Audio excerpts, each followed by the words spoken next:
বিশ্ব অর্থনীতির পর্দার আড়ালে কিন্তু একটা বিশাল পরিবর্তন ঘটে যাচ্ছে, জানিয়ে তেমন কেউ কথাই বলছে না।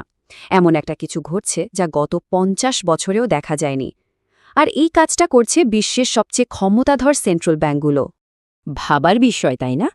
এমন কি হলো যে বিশ্বের প্রায় সব সেন্ট্রাল ব্যাংক একযোগে একই পথে হাঁটছে?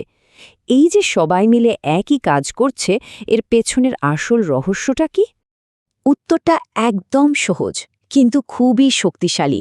তারা ডলার কিনছে না, বন্ডও কিনছে না, তারা কিনছে আসল ভৌত সোনা। নিজেদের ভল্টগুলো একদম সোনায় ভরিয়ে ফেলছে। আচ্ছা, ঠিক আছে, তারা সোনা কিনছে, কিন্তু আসল প্রশ্ন হল, হঠাৎ করে এখন কেন? কেন এই সোনার দৌড় শুরু হলো?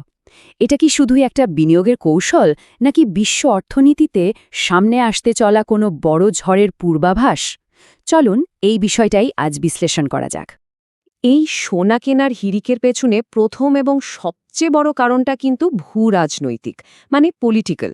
সাম্প্রতিক কিছু ঘটনা কাগজের টাকার ওপর থেকে দেশগুলোর ভরসা একদম কমিয়ে দিয়েছে। ব্যাপারটা যে কতটা সিরিয়াস তা এই একটা সংখ্যাতেই স্পষ্ট।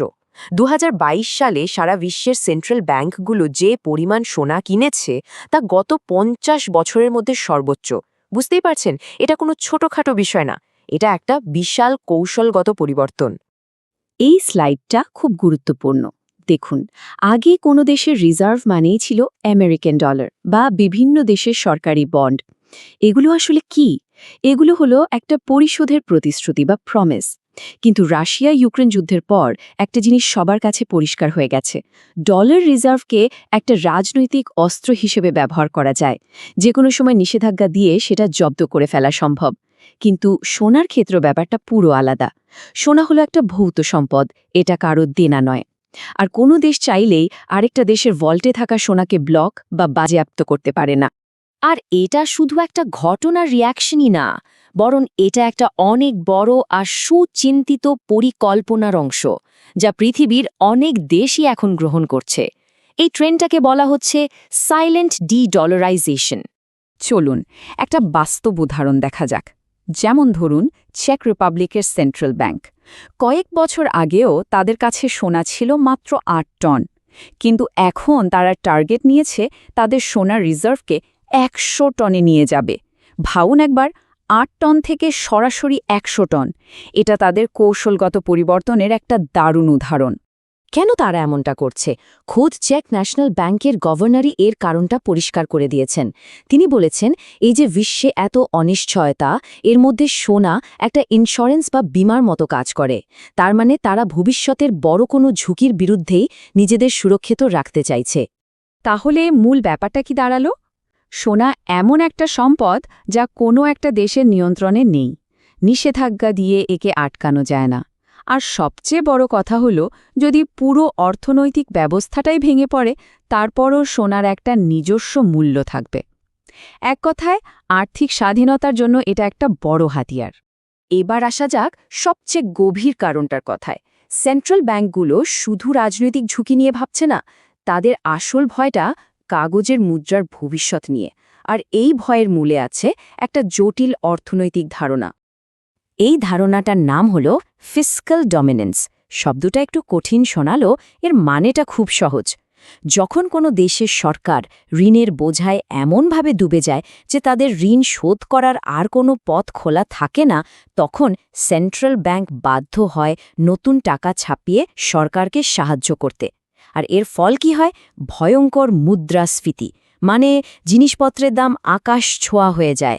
শুধু এই চারটার দিকে একবার তাকান। আমেরিকা, ফ্রান্স, জাপানের মতো বিশ্বের বড় বড় অর্থনীতির দেশগুলোর সরকারি ঋণের পরিমাণ তাদের মোট জাতীয় উৎপাদন বা জিডিপির ১০০%-রও বেশি। মানে তাদের যা আয় তার চেয়ে দ্বিগুণ বেশি। এই বিশাল ঋণের বোঝা কিন্তু একটা কথাই বলছে, ফিস্ক্যাল ডমিনেন্সের ভয়টা একদম বাস্তব। যদি সরকার এই ঋণ শোধ করতে না পারে, তাহলে টাকা ছাপানো ছাড়া আর কোনো উপায় থাকবে না। আর ঠিক এখানেই সোনার ভূমিকা। সেন্ট্রাল ব্যাংকগুলো ঠিক এই কারণেই সোনায় ফিরে যাচ্ছে। কারণ ইতিহাস বারবার এটাই দেখিয়েছে, যখনই কাগজের টাকার দাম হু হু করে পড়েছে, মুদ্রাস্ফীতি নিয়ন্ত্রণের বাইরে চলে গেছে, তখনই সোনার সবচেয়ে নির্ভরযোগ্য রক্ষা কবচ হিসেবে কাজ করেছে। তো সব মিলিয়ে আমরা যা দেখলাম, এই বিশাল পরিবর্তনের পর সোনার ভবিষ্যৎ কি হতে পারে, এর পরিণতি বা কি? চলুন এবার সেটাই দেখা যাক।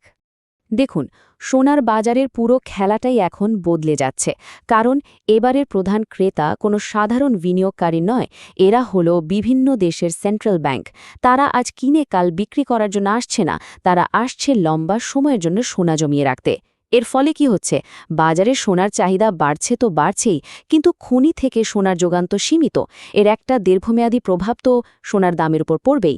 সুতরাং পুরো আলোচনার মূল কথা হল, সেন্ট্রাল ব্যাংকগুলোর এই সোনা কেনার হিড়িকটা কেবল একটা আর্থিক ঘটনা না, এটা আসলে বিশ্ব ক্ষমতার ভারসাম্য বদলে যাওয়ার একটা স্পষ্ট ইঙ্গিত।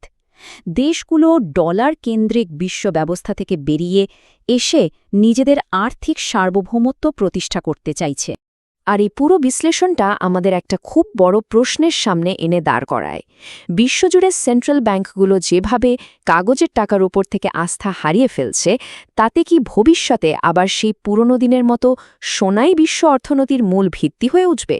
এই নীরব সোনার দৌড় বিশ্বকে কোন দিকে নিয়ে যাচ্ছে, তার উত্তর হয়তো সময় বলে দেবে।